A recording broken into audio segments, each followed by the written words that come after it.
Sí, quería hacer un comentario más en relación a como han expuesto de que este anime no se aleja de la realidad.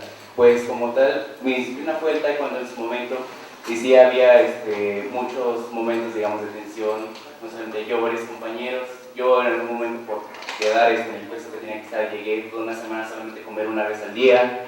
Tenía una compañera que acabó sus 2 horas de entrenamiento, se aventaba otras 2, después se iba a correr y se aventaba otras 2 en entrenamiento.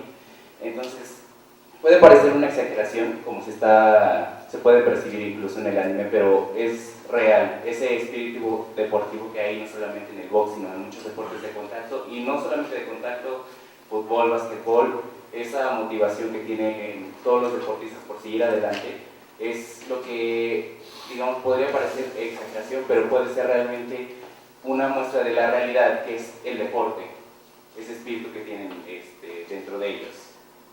Ese sería mi comentario. Bueno, entonces si no hay comentarios, ¿verdad?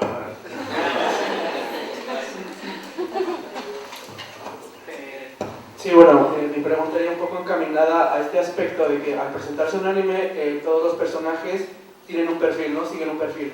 Pero justamente como lo comentaban, conforme va avanzando el anime, este personaje enfrenta algún cambio también en sus valores, en su aspecto trascendental, y cómo juegan con estos valores dentro del anime. O siempre es un valor perpetuo que está por siempre, o cómo lo van encaminando. Y pues muy cambiante. De hecho, lo primero que hace es quitarse esa pasividad, si no, no podría ser boxeador, y va creciendo también como individuo. Una de las grandes decisiones que tiene que tomar Hippo es, cuando acaba la preparatoria, es ¿estudiaré una carrera o me dedicaré de lleno al boxeo? Y opta por lo segundo, ¿no? Decide ya no estudiar más allá de la preparatoria y enfocarse con todas sus fuerzas al boxeo, que eso particularmente en Japón debería ser más criticado. Digo, si aquí tomar una decisión así podría ser de mucha crítica, hacerlo en Japón pues mayor aún, ¿no? Cuando ahí se valora más el conocimiento, y cuando no entras a alguna universidad en Japón tienes que suicidarte, ¿no? Porque deshonras a la familia. Entonces Hippo toma una decisión muy valiente de enfrentar, ¿no? Es decir, si ya estoy en el box, le doy con todo y voy cambiando sus valores. Sí, sin duda vemos un crecimiento de todos los personajes en la obra que no son fijos. No te suicidas, te vuelves Ronin cuando no entras a la universidad, ¿no? Pero bueno, casi. Hay algo muy interesante en la pregunta que tú planteas sobre esa posible transformación del perfil, sobre todo psicológico del personaje, ¿no? Sus valores o atributos, algo ya más filosófico. Hay un ejemplo muy claro para dejar como esto ya bien asentado, es Goku, Dragon Ball Super. Seguramente si han visto la última parte de Dragon Ball Super se darán cuenta de que Goku es como el odiado por todos los 12 universos. Espero no hacer spoilers demasiado, no han visto esta parte. Y entonces ya Goku es el malo, según muchísima gente, ¿no? Es decir, el personaje puede ir cambiando y se va moldando, y aquí es importante ya mencionar esto. Se conoce como fandom a la capacidad que tienen los fans para hacer cambiar los atributos del personaje a través del tiempo. Si al público, a los espectadores, en esa expectativa que tienen, no les satisface cómo van transformando al personaje, ellos deciden dejar de consumir el producto. Entonces, de alguna manera, ellos están involucrados en la creación de ese contenido. Y otra cuestión del fandom sería cuando ya la gente hace su propio contenido y hace o bien su fanzine, como pasó con Dragon Ball ARC, en todo caso en su momento, que bien puede ser atendido por el creador o el creativo dueño de la obra intelectual y tomarlo en cuenta para incorporarlo en su universo, porque se dio cuenta de que los fans ya quieren que vaya por otro lado la historia.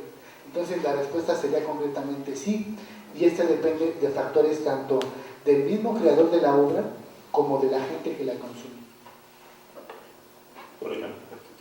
Bueno, mi pregunta va un poco más enfocada a la manera en que se hacen los animes. Yo me pregunto, ¿qué tienen los japoneses con esto de siempre hacer que sus personajes reflexionen en su cabeza durante literalmente minutos, mientras en las acciones reales no pasan ni 5 segundos? Es una cuestión que tiene un trasfondo cultural. ¿Los japoneses realmente son así de reflexivos? ¿O es un elemento que únicamente utilizan para mantener el argumento o el guión de manera más estructurada?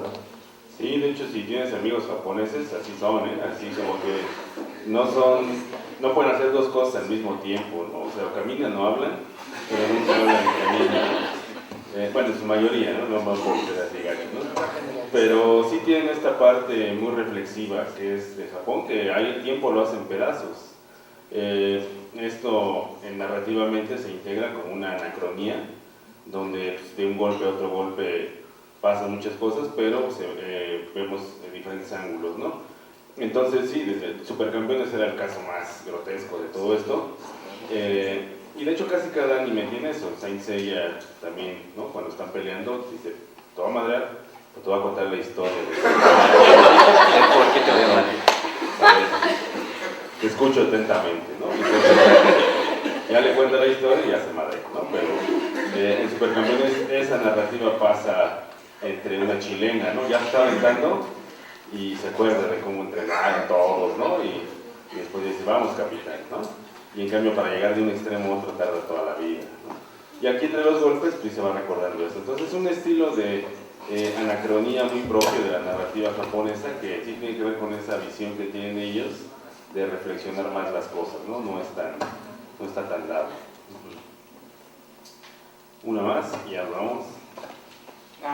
Mencionaban que el personaje principal tiene todo un estereotipo de héroe, que tiene todo este camino que se muestra en la serie. Entonces mi pregunta es, ¿de dónde nacen esos estereotipos? Porque yo creo que es más una adaptación al tiempo actual de un estereotipo de héroe que vimos en otros productos audiovisuales. Entonces, ¿cuáles son los estereotipos que dan pie al estereotipo? La filosofía japonesa Kaizen, que tuvo que ver después de la Segunda Guerra Mundial, quedamos muy débiles, quedamos devastados, sobre todo lo que más nos afectó en Japón es la humillación de haber perdido. Entonces nuestra única respuesta es el autosacrificio. Vamos a hacer una generación de sacrificio, vamos a desarrollarnos por orgullo. Esa parte que es muy propia de ellos. Entonces lo van compensando en todas sus áreas. Empiezan con las industrias, desarrollan tecnología, lo que les permite acercarse primero a los videojuegos, a la electrónica, desarrollan su propia animación. Es decir, el japonés como política cultural tuvo mucho esta visión de levantarse de abajo. Otros países se rinden, otros países dan por hecho que ya perdieron y hasta inclusive generan rencores contra otros países. O sea, nosotros México, nos afecta a Estados Unidos, odiamos a los gringos, pero no hacemos nada, ¿no? O sea, nada más es el puro odio, ¿no? A ver, pinche, ¿no? Entonces, ahí queda la discusión, ¿no? Pero Japón se calla la boca, empieza a desarrollar sus propios productos y bueno, eso se transmite a los valores que lleva sus personajes. Y pues uno de ellos, de los más entrañables, donde no tiene todos los beneficios, pero Seiya es otro, que es japonés, es muy pequeño, es débil y su único camino es entrenar. Generalmente el héroe estereotípico japonés tiene esa característica de ser débil, pero tener como punto importante su perseverancia. Contrario a quizá el héroe mexicano o el pícaro mexicano que tiene esa habilidad por engañar al otro, ¿no? Soy mañoso y te engaño y así te venzo. Aquí me supero, entreno todos los días, que es también la perspectiva de Goku. Goku es lo que es por todo el entrenamiento que ponen. Entonces, sí nos refleja mucho esta visión cultural, este tipo de productos. ¿Algo más? Sí, la parte donde paralelamente al personaje principal, los que lo rodean, los italianos, los mexicanos, etcétera, tiene que ver con que Japón se ha abierto varias veces al mundo, pero también se ha cerrado en algún momento de su historia.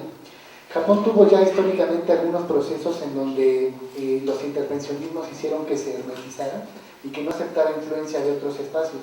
En ese entonces se generaron, por ejemplo, la era Tokugawa, después se abrió y se generaron la era Samurai, etc.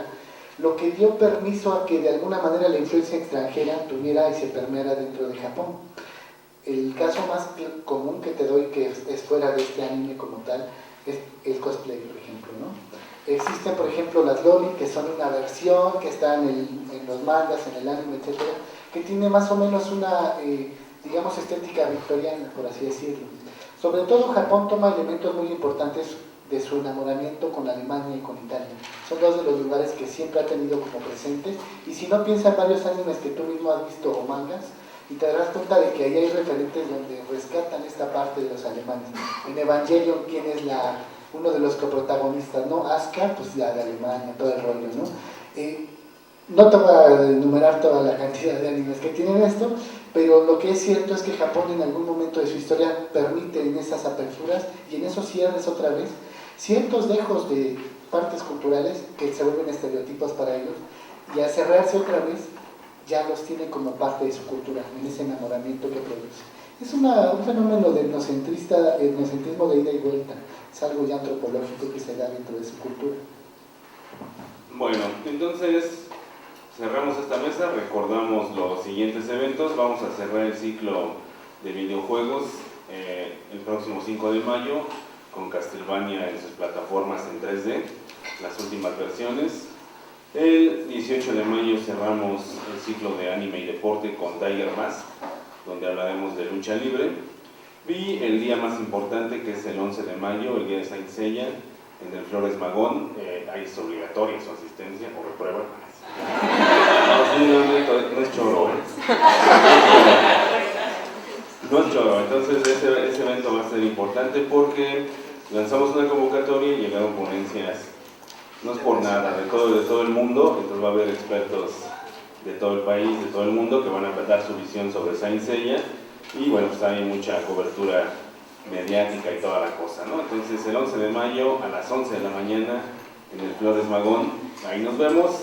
Y chicos de imagen, discurso audiovisual y técnicas de investigación, hoy no hay clase, tómense el día libre y échense un superpuente. No hay clase el 1 de mayo, nos vemos hasta el 4 de mayo, hasta una semana donde ya estaremos trabajando en los últimos ejercicios y sus trabajos finales. Dale pues, vámonos.